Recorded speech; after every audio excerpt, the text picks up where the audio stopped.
예천여고 진로교사 이영진입니다. 요즘에 예상치 않게 저의 학교 업무에서 신경 써야 하는 일이 많아져서 유튜브를 업로드하지 못했는데 지난번 쉬는 시간 때 어떤 1학년 학생이 본인의 이제 아버님이 이제 제 방송이 요즘에 방송이 안 올라온다고 얘기를 하셔서 저는 학부모님들 중에서 제 방송을 보시는 분이 계시는구나 라고 생각을 하고 이번 주에는 무조건 하나 만들어야겠다라고 생각을 했습니다. 그래서 이번에 주제가 학생도 물론 보면 좋지만 이제 부모님들과 저의 관심사인 노후의 연금에 대해서 지극히 저의 주관적인 견해를 가지고 한번 만들어 보았습니다. 상당히 유용하고 재밌으니까 한번 들어보십시오.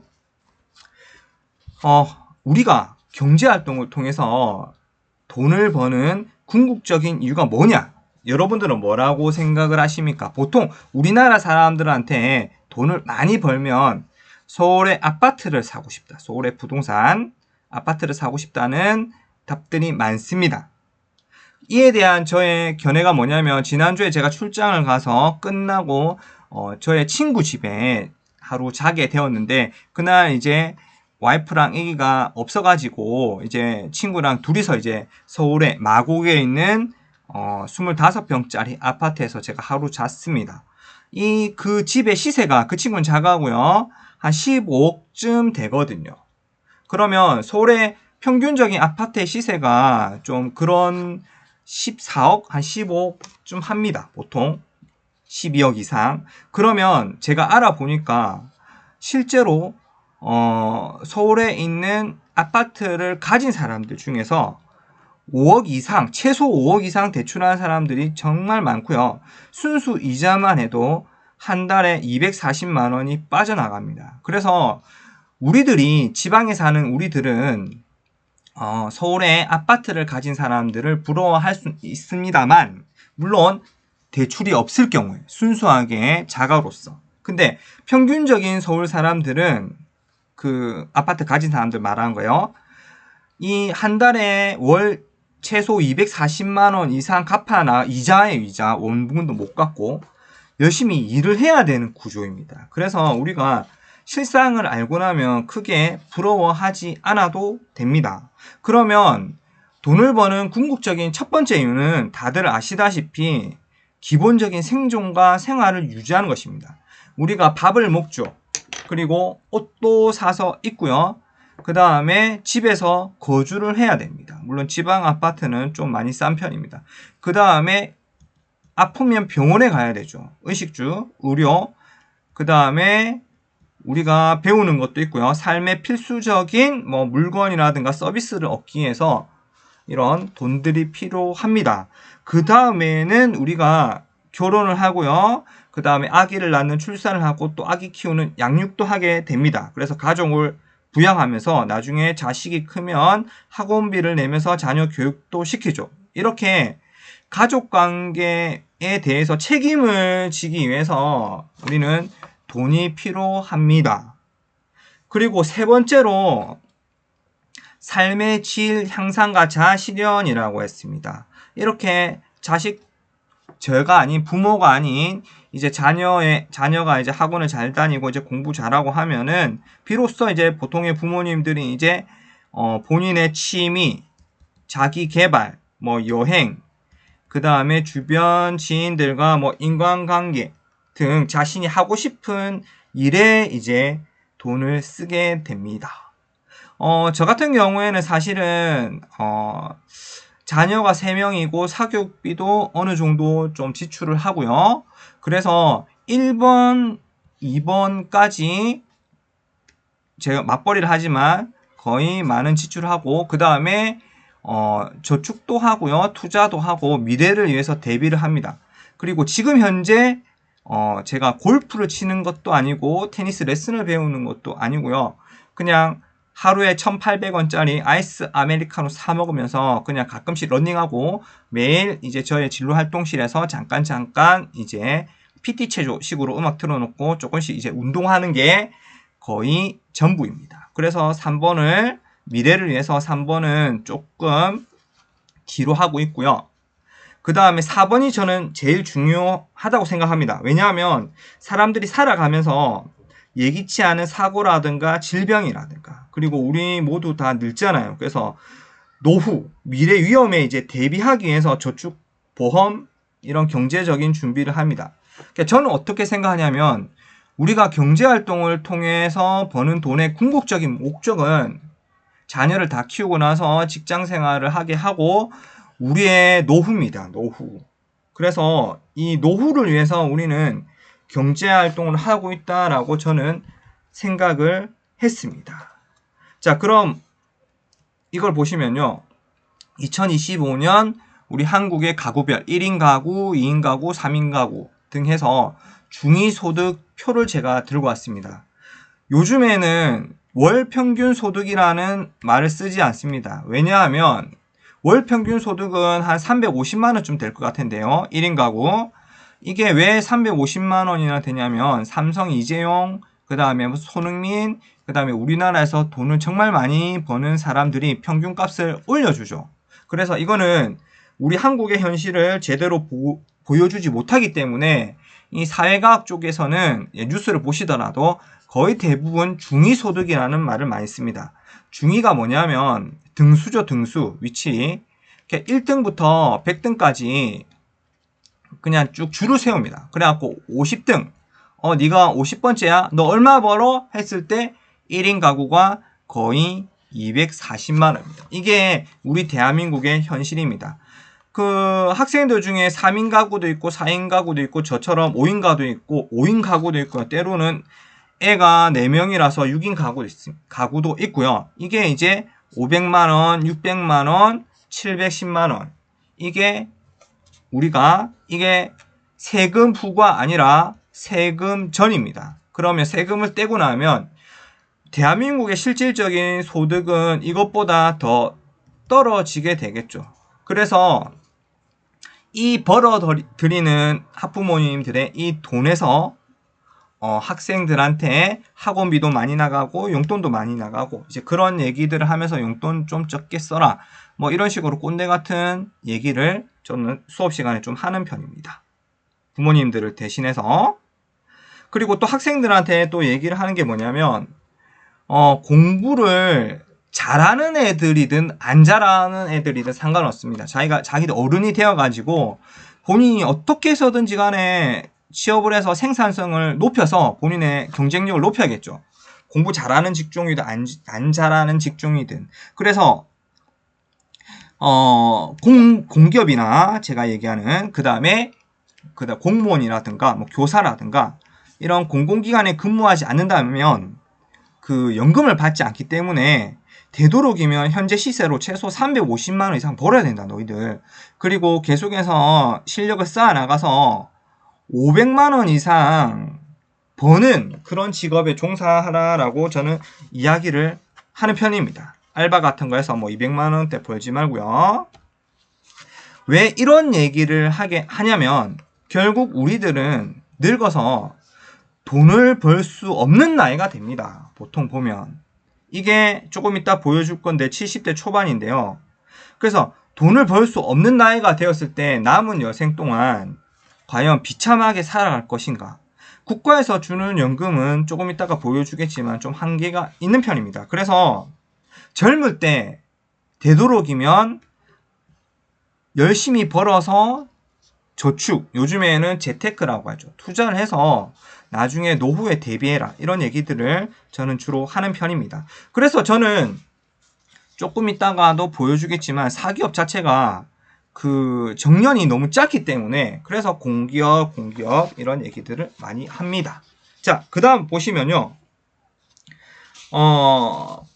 성별에 대한 기대 수명을 보시면 우리나라가 지금 요즘에 83.5세가 이제 기대 수명이 됩니다. 지금 2025년은 이거보다 몇 년 더 늘어났을 수도 있겠죠. 근데 남자와 여자가 좀 차이가 나는 편입니다. 남자는 80.6세고요. 여자는 86.4세입니다.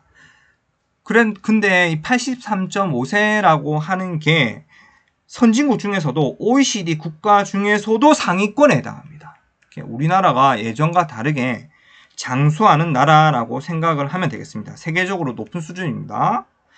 그래서 최근 수년간에도 이 기대 수명이 늘어났고 앞으로도 조금 더 늘어날 것 같습니다. 그 다음에 여자 남자도 기대 수명이 이렇게 5.8년 정도 이렇게 차이가 나죠. 이것도 점점 선진국으로 갈수록 점점 줄어들게 될 것입니다. 왜냐하면 노인분들 중에서도 남자분들이 자기 몸을 관리하는 분들이 많아지고 있기 때문입니다. 그런데 여기서 또 신경을 써야 되는 게 뭐냐면 실제 기대 수명은 이만큼인데 우리가 건강 수명이라고 해서 이 건강 수명은 여기서 한 최소 마이너스 10년을 해야 됩니다. 그래서 남자는 70 초반, 여자도 10을 빼면은 한 75세 정도까지는 걸어 다니고 건강하게 여행도 다니고 살 수 있는데 그 이후가 되면은 이제 살짝 거동이 불편해질 수도 있고 그 다음에 병을 달고 살다가 나중에 80세가 넘어서 이렇게 세상을 이렇게 떠나게 되는 것이기 때문에 우리의 인생 자체가 보시면 건강 수명이 지금 현재 70세, 75세라고 했을 때 우리가 건강 관리를 엄청나게 잘하고 그 다음에 노후를 대비해서 젊을 때 벌어놓았던 돈을 저축을 해야 된다. 저는 좀 그런 생각이 들었습니다. 두 번째 표를 일단 보실게요. 주된 일자리 퇴직 나이를 보시면 충격을 받으실 수도 있는데 주된 일자리에서 퇴직하는 평균 나이는 최근 통계에 따른 것입니다. 거의 40대, 50세가 되기 전에 보시다시피 이렇게 잘려 나갑니다. 그래서 제가 이 현실과 관계없이 세상 사람들은 뭐 삼성이나 LG나 대기업, 사기업을 얘기하는데 그래서 저는 이것 때문에 공기업이 훨씬 더 가치가 있다라고 생각을 했습니다. 지역인재할당제 제 유튜브에도 나옵니다. 자, 그래서 그럼 이렇게 50세가 되기 전에 잘리고 나면 뭘 하냐? 보통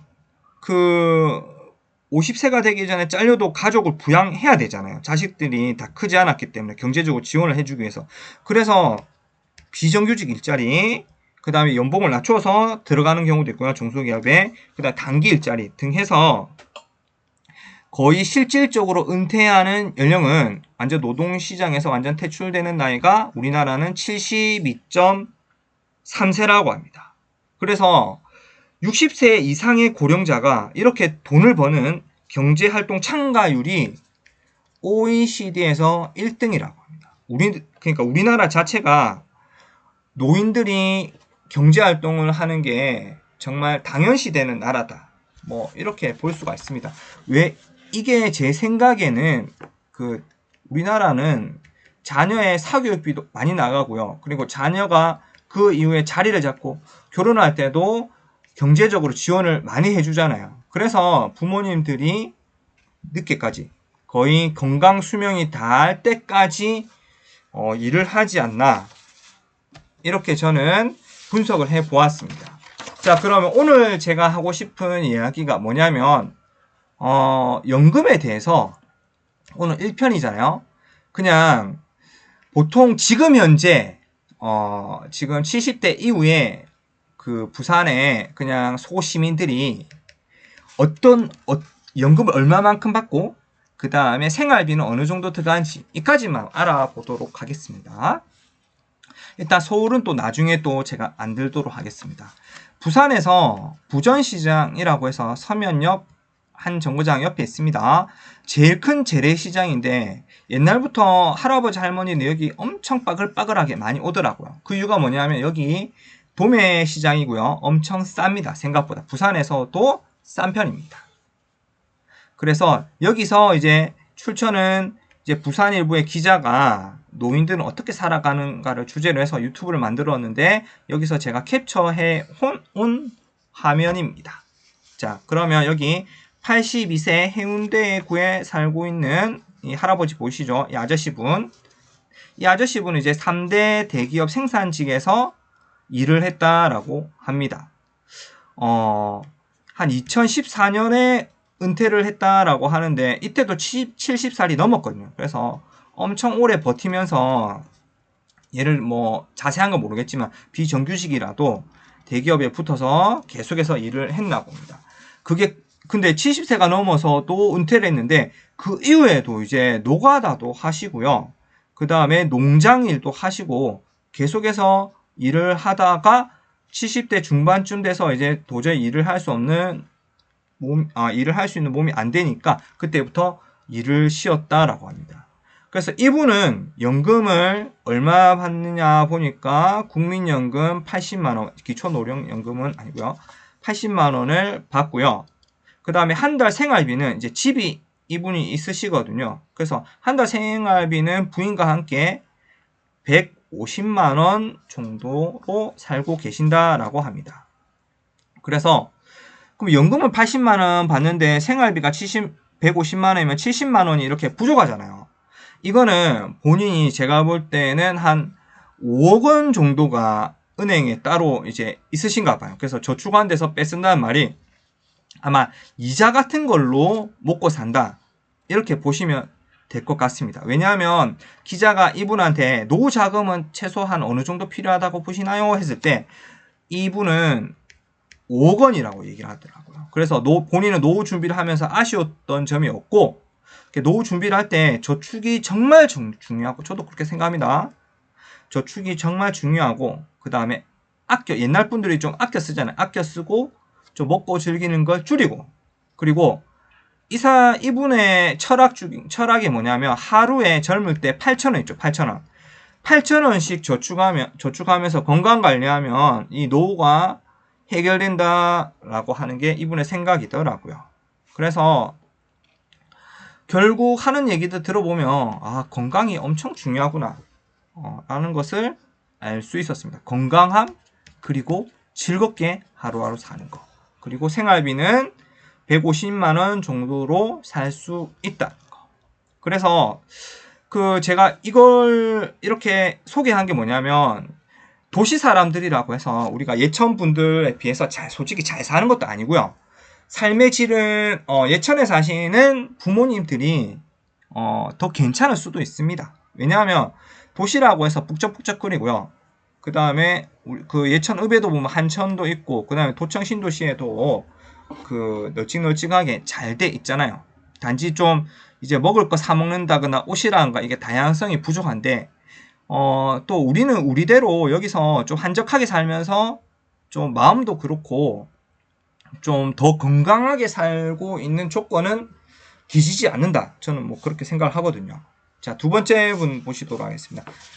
아까 첫 번째 분은 그래도 머리도 좀 까마시고 좀 관리를 좀 잘 하셨고요. 자, 이분은 이제 70세고 부산의 남구에 사시는데 이 젊을 때 이제 창원에도 예전에 산업이 많이 발전했잖아요. 지금 많이 죽었는데 이제 한국중공업이라고 지금 현재 두산중공업에서 한 20년 정도 일을 하고 또 퇴직하고 경기도 한 2년 정도 했다라고 합니다.